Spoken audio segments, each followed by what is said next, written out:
Hey y'all, welcome back to my channel. Please excuse my appearance. I'm a little bit under the weather and I've just not have time to do much of anything, and so right now I have a little bit of energy, and so I wanted to talk about The Lord of the Rings.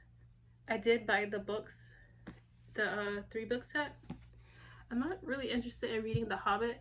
I am interested in reading the Silmarillion though, so I might like do these 3 books and then the Silmarillion and then move on to Aragon. But for now, I am 7 hours into this book, and that puts me at around chapter 8. And how I know that I'm 7 hours in is because I'm also listening to the audio version of it. And it's been a real big help. Like I said, I was under the weather, so it's very uncomfortable for me to like read things like this. And I don't use Audible because they're too expensive. I use the library. So if y'all don't know, y'all could go to the library, get a card, and then sign up with the apps that they have. So in my parish, we have Libby, we used to have Overdrive, and then we also have Hoopla. So basically you can rent movies, books, and also audiobooks and stream them, so you really don't have to like pay for things if it's like out of your budget.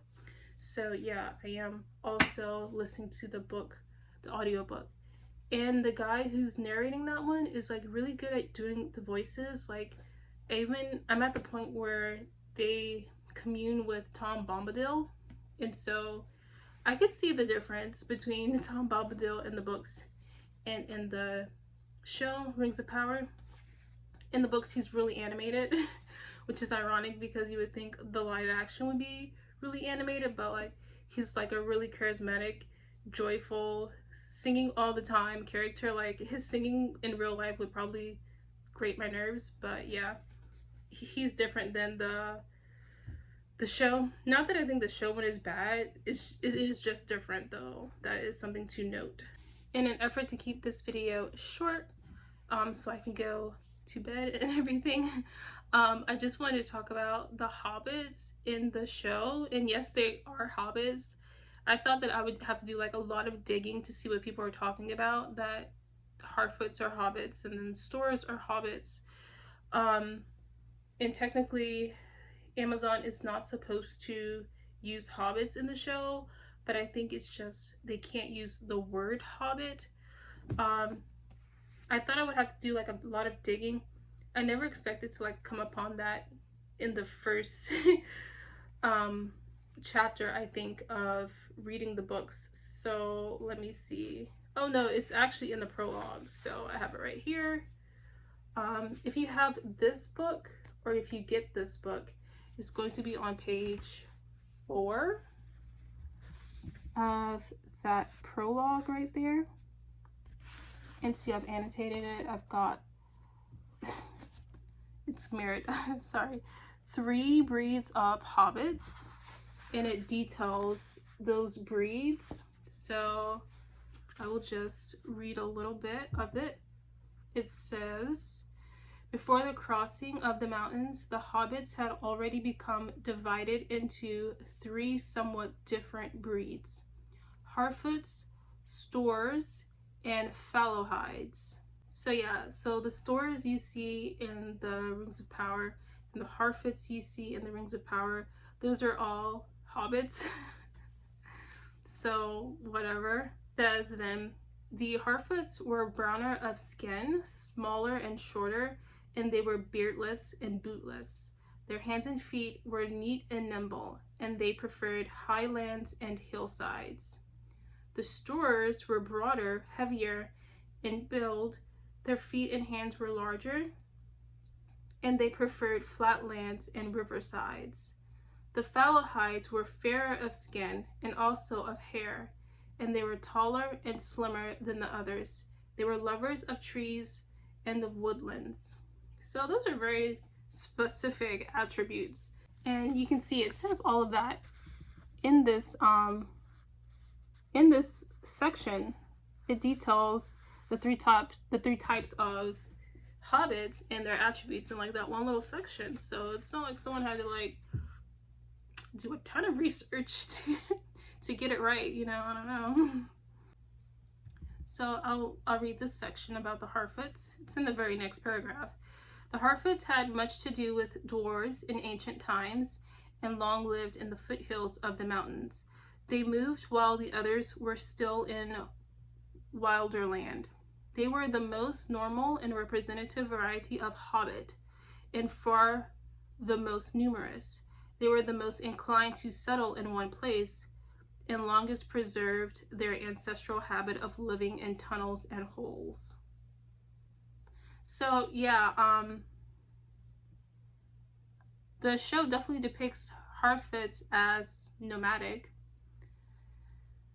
The Stores lingered long by the banks of the great river Anduin and were less shy of men. They came west after the Harfoots and followed the course of the Loudwater southwards. And there many of them long dwelt between Tharbad and the borders of Dunland before they moved north again. So in this paragraph, it does say that these Stores did follow the Harfoots. So the show might be onto something there. They might have that little detail right. The Fallowhides, the least numerous, were a northerly branch. They were more friendly with elves than the other hobbits were, and had more skill in language and song than in handicrafts, and of old they preferred hunting to tilling. They crossed the mountains north of Rivendell and came down the river Horwell and Eriador. They soon mingled with the other kinds that had preceded them.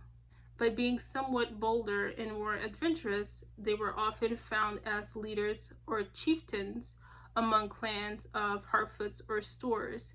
So that means the Fallowhides could be seen among the Stores and the Harfoots.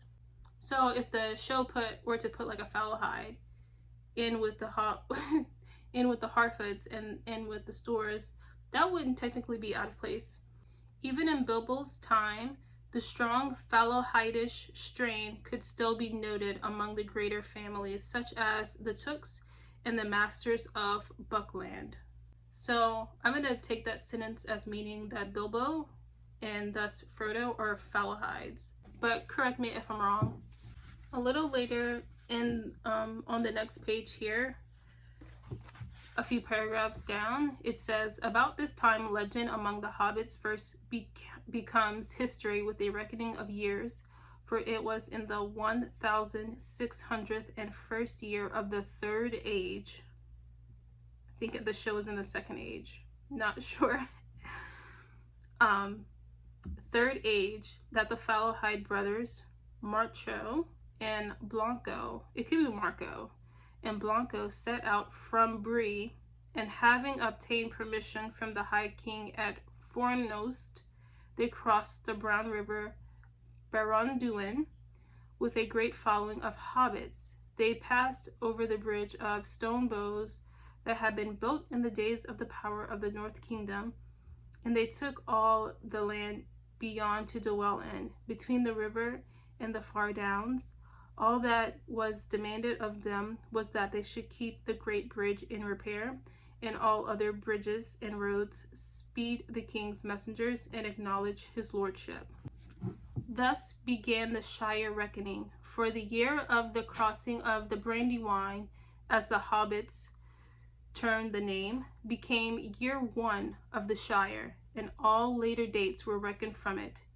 At once the western hobbits fell in love with their new land, and they remained there, and soon passed once more out of the history of men and of elves. So that's all I'm going to read of that. So basically it seems like the hobbits were so secluded that men and elves kind of forgot about them. I don't know if I'm gleaning that correctly, but I think that's what that means. Like they're kind of like an afterthought until the Lord of the Rings happens.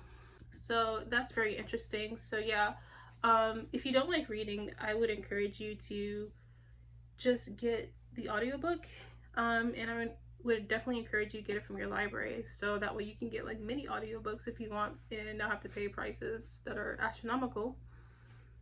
And by the way, the guy who, like I said, I'll try to put his name, who narrates the audiobook is really, really good. He does all the voices like really, really good, and some of the voices sound like the actors from Lord of the Rings. So yeah, so far I'm having a really good time reading this. I like the writing style of Tolkien, and the story is very interesting. It reads kind of like a fairy tale, but I think that's what he was aiming for, so that tracks.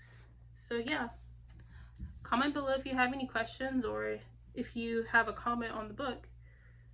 There's not much that you can ask me that you probably don't already know yourself, or that some other YouTuber doesn't know way better than I do. But yeah, y'all have a good night.